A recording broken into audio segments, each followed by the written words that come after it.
할렐루야. 찬송가 359장.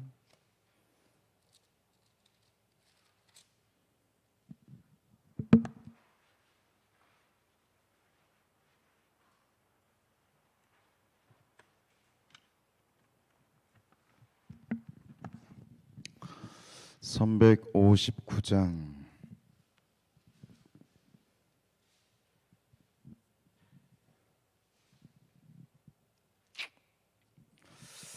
천성을 향해 가는 성도들아, 앞길의 장애를 두려 말아라. 성령이 너를 인도하시리니 왜 지체를 하고 있느냐. 앞으로 전성을 향해 나가세. 전성문만 바라고 나가세. 모든 전사 너희를 영접하러 문 앞에 기다려 서 있네. 너 가는 길을 누가 비웃거든 확실한 증거를 보여주어라. 성령이 친히 감화하여 주사 그들도 참 이를 찾으리. 앞으로 전성을 향해 나가세. 전성문만 바라고 나가세. 모든 전사 너희를 영접하러 문 앞에 기다려 서 있네. 너 가는 길을 모두 가기 전에 내 손에 든 검을 걷지 말아라. 저마귀 혀에 모두 깨뜨리고 끝까지 잘 싸워 이겨라. 앞으로 전성을 향해 나가세. 전성문만 바라고 나가세. 모든 전사 너희를 영접하러 문 앞에 기다려 서이. 앞으로 전성을 향해 나가세. 전성문만 바라고 나가세. 모든 전사 너희를 영접하러 문 앞에 기다려 서 있네. 사도신경으로 신앙을 고백드립니다. 전능하사 천지를 만드신 하나님 아버지를 내가 믿사오며 그 외아들 우리 주 예수 그리스도를 믿사오니 이는 성령으로 잉태하사 동정녀 마리아에게 나시고 본디오 빌라도에게 고난을 받으사 십자가에 못 박혀 죽으시고 장사한 지 사흘 만에 죽은 자 가운데에서 다시 살아나시며 하늘에 오르사 전능하신 하나님 우편에 앉아 계시다가 저리로서 산자와 죽은 자를 심판하러 오시리라.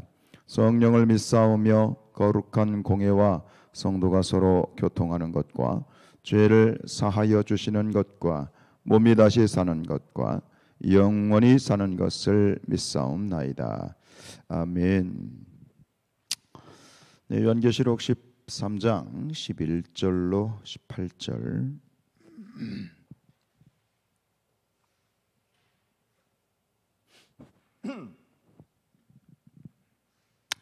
함께 읽겠습니다. 내가 보매 또 다른 짐승이 땅에서 올라오니 어린 양같이 두 뿔이 있고 용처럼 말을 하더라. 그가 먼저 나온 짐승의 모든 권세를 그 앞에서 행하고 땅과 땅에 사는 자들을 처음 짐승에게 경배하게 하니 곧 죽게 되었던 상처가 나은 자니라.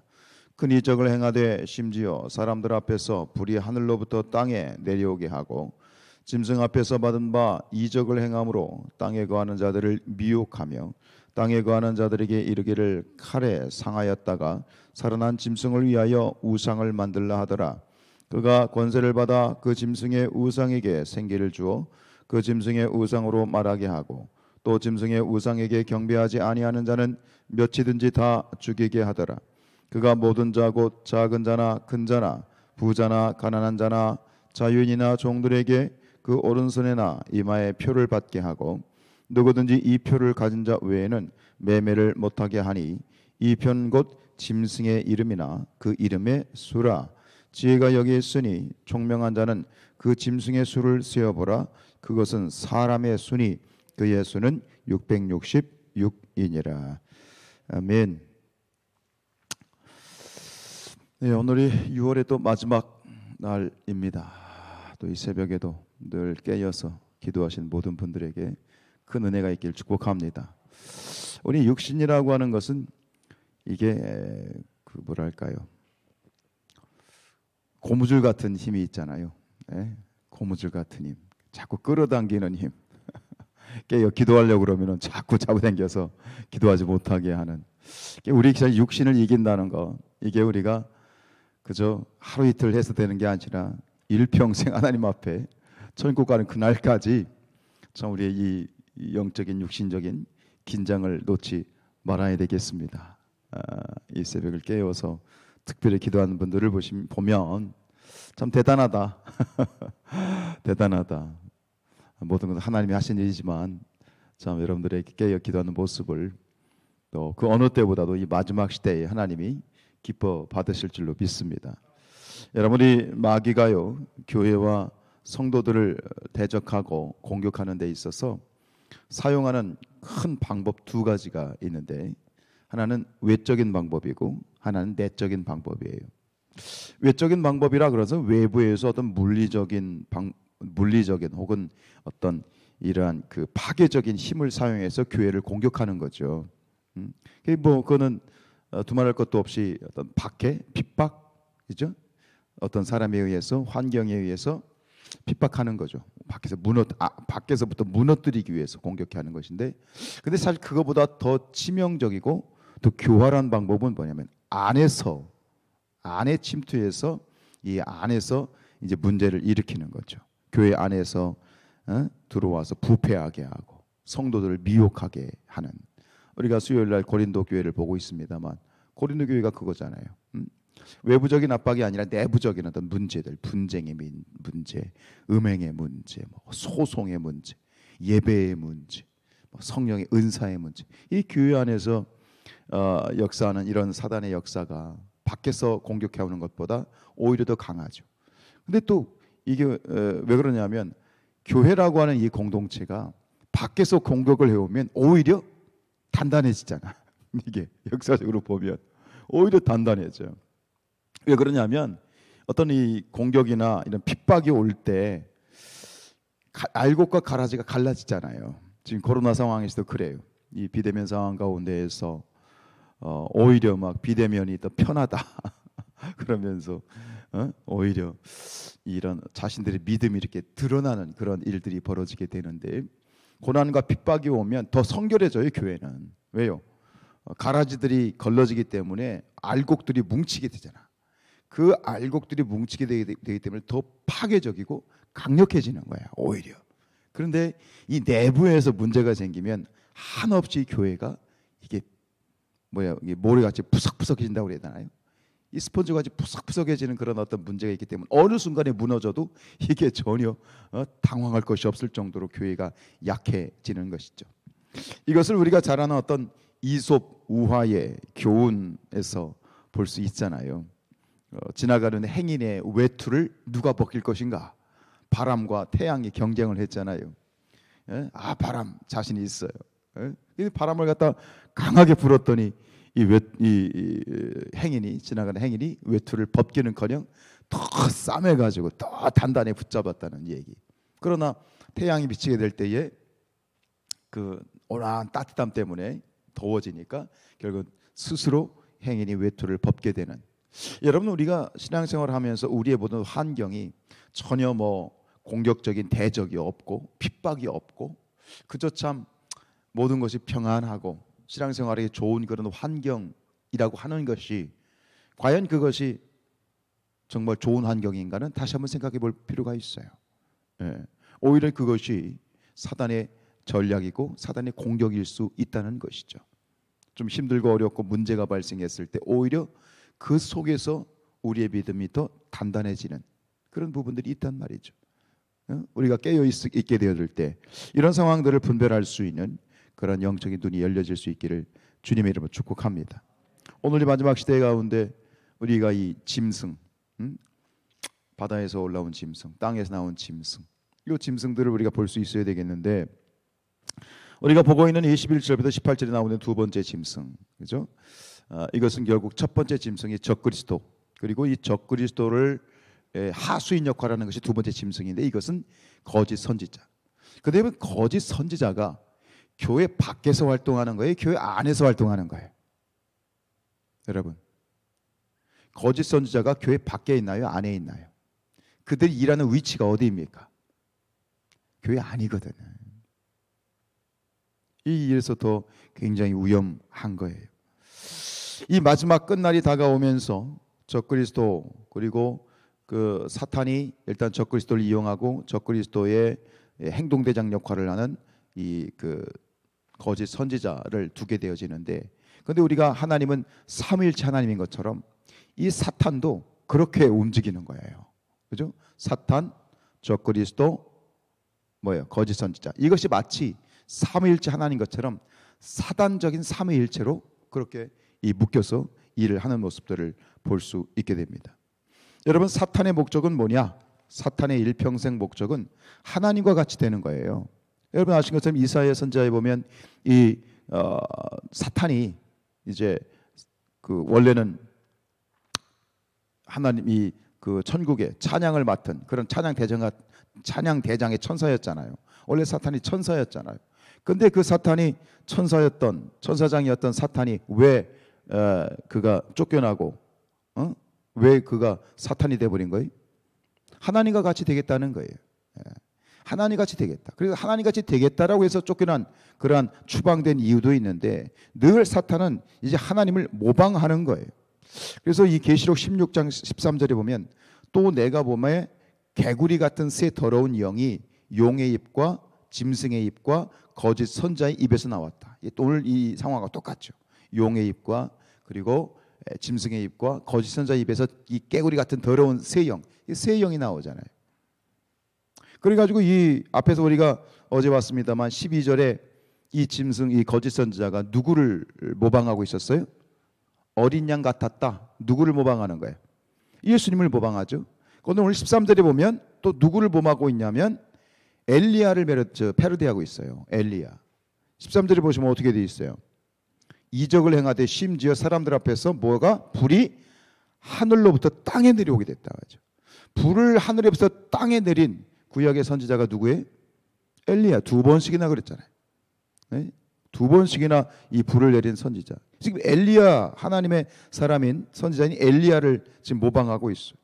그리고 15절에 가면 또 이 거짓 선자가 누구를 모방하고 있느냐? 15절에 한번 보시면 누구를 모방하고 있는 것 같으세요? 그가 권세를 받아 짐승의 우상에게 생기를 부어넣었대. 생기하면 생각나는 사람, 에스겔이에요. 에스겔. 그러니까 결국은 이게 예수님, 엘리야, 에스겔, 이 하나님의 이 사람들, 하나님으로부터 능력을 받은 하나님의 사역자로 가장을 하고 있는 거예요. 이게 거짓 선지자죠, 그죠? 하나님의 사역자, 능력받은, 권세를 받은 하나님의 사역자로 교회 안에서 활동하고 있는, 믿는 자들 안에서 이 역사하고 있는 이 매우 종교적이고 매우 신앙적인 것으로 보이는 그러한 이 사역자, 거짓 선지자. 참 극단적인 얘기고 마음 아픈 얘기지만 이 시대는 교회라고 해서 다 교회가 아니고, 목사라고 해서 다 목사가 아니고, 사역자라고 해서 다 사역자가 아니고, 저 신천지가 늘 사용하는 그 패러디가 뭐예요? 선교사예요. 선교사. 어디 선교사, 어디 선교사님이신데 잠깐 들어와서 쉬고 있다. 선교사라는 이름을 갖다가 밥 먹듯이 사용하는 게 신천지예요. 참 마음이 짠하죠. 그들이 무슨 짓을 합니까? 사람들을 미혹해서 바다에서 올라온 짐승, 즉 이 적그리스도를 숭배하게 만들고, 그리고 적극적으로 탄압을 해요.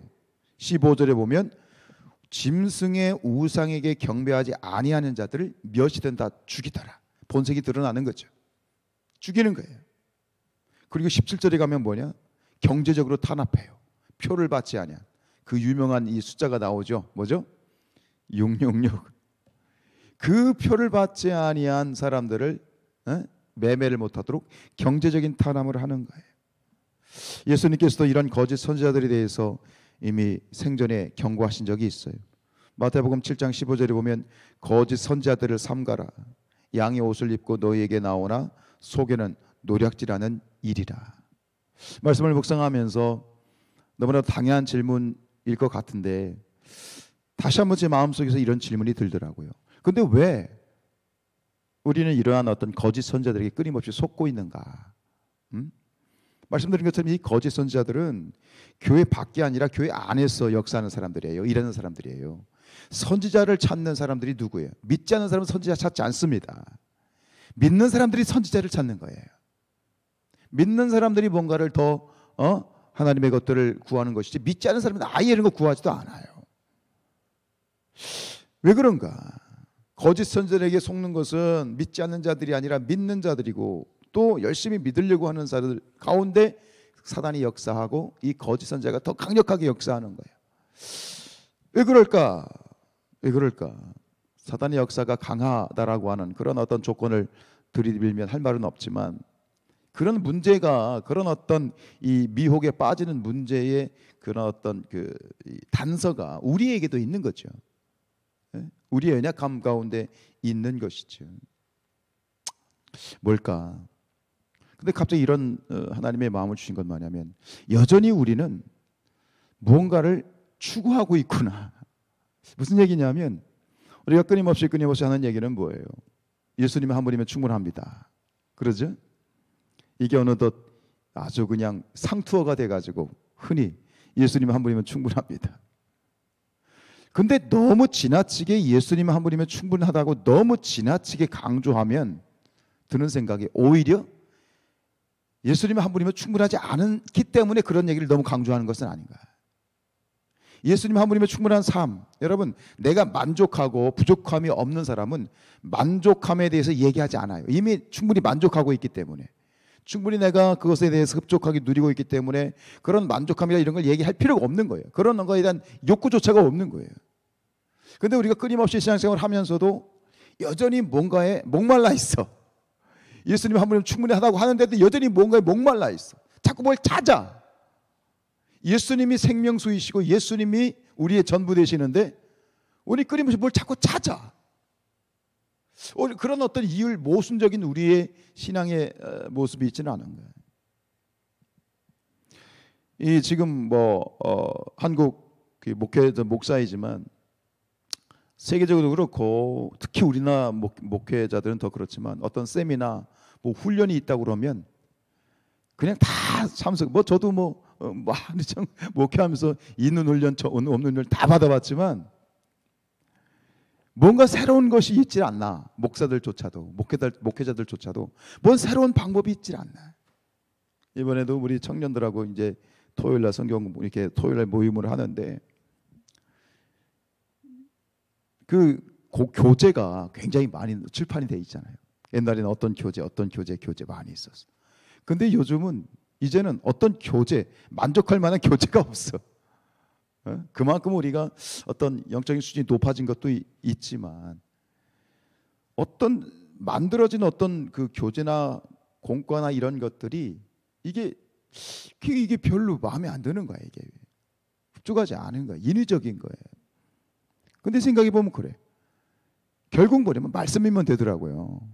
성경책 하나 펴놓고 그냥 같이 모여 있으면 충분해. 근데 우리는 끊임없이 뭔가를 찾는 거야. 전도요? 별의별 방법들. 제가 10년 이상 전도에 미쳐서 전도하신 목사님 밑에서 10년을 제가 훈련받은 사람이에요. 별의별 방법도 있죠. 저는 다 세미나 하고 여러 가지 있죠. 다 좋아요. 그러나 방법이 중요한 게 아니야. 해보면 알잖아요. 해봐서 알잖아요. 방법이 중요한 게 아니다. 여러분, 우리가 끊임없이 뭔가를 새로운 것에 마음을 빼앗기면 안 된다라는 건 마음이 들어요. 왜 그럴까요? 전도서에서 우리에게 말씀하시는 게 뭐냐면 해 아래 새 것이 없어요. 우리도 목장이라는 이런 용어를 쓰지만 이 소그룹의 최고의 권위자, 교회에 있는 이 소그룹의 최고의 권위자가 누군지 아십니까? 그게 우리 유한 웨슬리 목사님이에요. 감리교를 창시한 유한 웨슬리 목사님의 이 모든 교회 지금 현재 사용하고 있는 소그룹의 가장 최고의 권위자가 유한 웨슬리 목사님이에요. 그냥 속해면 되는데, 속해란 말을 사용하지 않고 우리 뭐 목장이니 무슨 뭐 이런 말로 자꾸 그냥 모양만 갈아타려고 하는 거야. 근데 처음에는 와 신선하고 그랬지만 그게 무슨 의미가 있어? 오히려 속해가 낫지. 그러니까 뭔가 자꾸 우리는 새로운 것들에 대해서 뭔가 이름이 바뀌고 틀이 바뀌고 새로운 뭔가가 있으면 뭐가 생길 것 같지만 중요한 것은 방법이 아니라 뭐냐? 내 존재입니다. 내가 어떻게 서 있느냐. 내 존재가 중요한 거지 어떤 옷을 바꿔 입고 틀을 바꿔놓고 이름을 바꾼다 해서 뭐가 바뀌는 게 아니라는 거예요. 그래서 오히려 우리가 이런 어떤 거짓 선자들의 유혹과 미혹에 빠지지 않기 위해서는 오히려 우리의 믿음이 하나님 앞에서 조금 더 담백해졌으면 좋겠다는 마음이 들더라고요. 저 자신부터가 마찬가지예요. 그냥 말씀이면 되는 거야. 응? 기도면 되는 거고. 자꾸 어떤 방법들을, 새로운 것들을, 특별한 것들을 교회 밖에 뭐가 있는 것처럼 막 자꾸 추구하려고 하는 그런 어떤 이 만족하지 못함, 뭔가를 자극적인 것을 다 받고자, 훈련받고자 하는 그런 모습들, 이전에 그런 것도 중요한 게 아니에요. 근데 오히려 그런 것들 때문에 거짓 선자가 판을 치는 거고, 오히려 그것 때문에 교회가 문제가 생기는 거예요. 깨달아야 될 줄로 믿습니다. 여러분, 중요한 건 뭐냐? 나 자신이죠. 내 자신. 그래서 하나님 앞에 내가 바로 서 있으면 그러한 나를 통해서 하나님이 일하신다. 자꾸 뭔가를 하려고 애쓰는 것이 아니라, 내가 하려고 하는 것이 아니라 가장 중요한 것은 내가 하나님 앞에 어떻게 서 있느냐. 내가 어떻게 서 있느냐에 따라서 하나님이 역사하시는 것이죠. 가장 특별한 사람은 어떤 사람인가? 가장 평범하게 살아가는 사람이 가장 특별한 사람이다. 가장 특별한 신앙이 무엇인가? 가장 평범하게 신앙생활을 할 수 있는 것이 그것이 가장 특별한 신앙이다. 그래서 예수님이 바울이 말한 것처럼 항상 기뻐하라, 쉬지 말고 기도하라, 범사에 감사하라. 이것이 그리스도 예수 안에서 너희를 향하신 하나님의 뭐다? 뜻이다는 거죠. 이거면 된다는 거예요. 우리 신앙생활이 항상 하나님 앞에 기뻐하는 삶, 쉬지 않고 기도하는 삶, 범사에 감사하는 삶. 이런 담백한, 특별한 것도 없고 어찌 보면 더 뭐 드러나는 것도 도드라진 것도 없지만 그렇게 잔잔하게 담백하게 신앙생활하는 그 사람, 그것이 되었을 때 그 사람을 통해서 하나님이 역사하신다. 중요한 것은 무엇을 하느냐가 중요한 것이 아니라 내가 어떤 존재로 서 있느냐가 더 중요한 것이다. 그래서 이 이사야서 60장 1절에 보면 일어나라 빛을 발하라. 중요한 것은 하나님 앞에서 내 자신이 빛으로 서 있는 거예요. 근데 빛으로 서 있다는 것은 무엇을 해서 빛으로 서 있는 것이 아니라 하나님과 나의 관계성 속에서 오직 하나님만 바라보며 하나님 앞에 잠잠히 머물러 있게 되어질 때, 그때 하나님의 강하게 역사하시면 그럼 되는 거예요. 빛이 되는 거죠. 빛이 되라. 빛이 되라고 그랬지 빛이 되기 위해서 뭘 하라고 하지 않았어요. 오늘 이 새벽에 깨어 기도하는 것이 뭐예요? 우리가 빛된 삶을 사는 거예요. 빛이 되는 거예요. 그럼 하나님께서 나를 붙들어 성령의 강한 역사 가운데 일하실 줄로 믿습니다. 예. 일어나라 빛을 발하라. 빛이 되면 어떻게 되죠? 나라들은 내 빛으로, 왕들은 비치는 내 광명으로 나오리라. 빛이 되면 몰려들게 된다. 몰려들게 된다. 여러분, 이 땅 가운데 수많은 거짓 선지자들이 일어났었고 지금도 일어나고 있고 앞으로도 일어날 것입니다. 여러분, 표적을 따라가지 마십시오. 기적을 따라가지 마십시오. 특별한 것을 따라가지 마십시오. 중요한 건 내가 특별한 사람이 되는 것입니다. 내가 특별한 사람이 된다는 건 뭐냐? 내가 빛이 되는 것입니다. 하나님 앞에 바로 서 있는 것입니다. 말씀과 기도와 늘 감사함 가운데 하나님 앞에 내가 서 있게 되어지면 신압으로 하나님이 나를 통해서 역사하시고, 어떻게 알고 사람들이 몰려오는 거야? 어떻게 알고 사람들이 붙는 거야? 하나님이 붙여 주신다. 우리의 신앙이 그런 신앙이 되었으면 좋겠습니다. 우리 교회가 그런 교회가 되었으면 좋겠습니다. 어떤 세미나 어떤 훈련, 이게 중요한 게 아니에요. 우리가 그냥 하나님 앞에 잠잠히 머물러서 기도하고 말씀 보고 하나님의 뜻대로 내가 온전히 하나님과의 친밀한 관계를 유지할 때 이 눈에 보이지 않는 영적인 빛이 우리 교회를 통해서 바깥에 뻗쳐나가는 것이다. 근데 놀랍게도 그러면 몰려오게 된다. 이 영적인 질서를 우리가 깨달았으면 좋겠습니다. 참 저도요, 별의별 짓 많이 했던 사람이에요. 네? 어떤 계획이나 어떤 플랜이나 어떤 이 일들을 실행하는 데 있어서 안 해본 게 없는 사람이에요. 그런데 하나님이 주신 은혜가 참 감사하죠. 그게 아니다. 뭘 하려고 하지 마. 네가 하나님 앞에 서 있으면 돼. 하나님 앞에 머물러 있으면 돼. 그러면 내가 붙여줄 거야. 말씀하셔요. 이런 은혜가 우리 모두에게 있어지기를 주님의 이름으로 축복합니다. 기도하시겠습니다. 거룩하신 아버지 하나님, 감사합니다. 오늘도 이 새벽에 하나님 앞에 머물러 있게 하시니 감사합니다. 이처럼 중요한 일이 어디 있겠습니까? 이것으로 충분합니다. 항상 기뻐하라, 쉬지 말고 기도하라, 범사에 감사하라. 이는 그리스도 예수 안에서 너희를 향하신 하나님의 뜻이니라. 우리가 머물러 하나님께 기도할 때 하나님이 일하심을 믿습니다. 하나님의 행하시면 되는 것인데 왜 이렇게 자꾸 우리가 무엇을 하려고 애쓰는지 모르겠습니다. 주님, 오직 믿음의 주요 온전케 하시는 이 예수만을 바라보기를 원합니다. 하나님을 향하여 나의 얼굴을 들고 하나님 앞에 하나님의 은혜를만을 간구하는 그런 우리의 중심이 되기를 원합니다. 주여, 우리 모든 성산의 가족, 특별히 이 새벽을 깨우는 당신의 귀한 종들 가운데 빛이 되게 하여 주옵소서. 빛이 되게 하여 주옵소서. 그 존재 자체가 빛이 되게 하여 주옵소서. 늘 하나님을 바라보고 하나님의 마음을 품고 하나님을 열망하는 그 중심 가운데 이들이 빛이 되어서 이 어느 곳 가든지 무엇을 하든지 그저 세상이 빛으로 나오게 되는 그런 놀라운 은혜를 체험하고 간증하는 삶을 살게 하여 주옵소서. 2021년도에 딱 절반을 보내는 날입니다. 하나님, 은혜를 더하여 주시옵시고 지금까지 지키셨던 은혜처럼 이 후반기에는 더 많은 은혜와 큰 풍성한 은혜를 누리게 하여 주옵소서.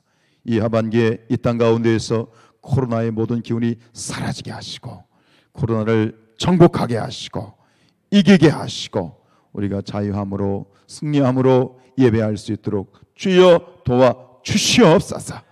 우리 성도들 가운데 환우들 위해 축복하며 기도합니다. 이 시간 나사렛 예수 그리스도의 이름으로 명하노니 우리 성도들 가운데 육신과 마음 가운데 있는 모든 질병들은 묶임받고 떠나갈지어다. 이 시간 나사렛 예수 그리스도의 이름으로 명하노니 저들이 오장, 육부, 폐부, 심장, 모든 관절과 골수, 모세혈관, 모든 말초신경 하나하나까지 예수 그리스도의 보혈로 채워지실지어다. 주님 도와 주옵소서. 하나님의 말씀과 기도로 우리가 저들 위하여 중보하였을 때 이 시간 저들 가운데 성령께서 역사하고 계심을 믿습니다. 하나님 감사하며 온전히 영광받아 주옵소서. 감사합니다. 예수 그리스도의 이름으로 기도하였습니다. 아멘. 하늘에 계신 우리 아버지, 이름이 거룩히 여김을 받으시오며 나라에 임하옵시며 뜻이 하늘에서 이루어진 것 같이 땅에서도 이루어지이다. 오늘날 우리에게 일용할 양식을 주옵시고 우리가 우리에게 죄 지은 자를 사하여 준 것 같이 우리의 죄를 사하여 주옵시고 우리를 시험에 들게 하지 마옵시며 다만 악에서 구하옵소서. 나라와 권세와 영광이 아버지께 영원히 있사옵나이다. 아멘.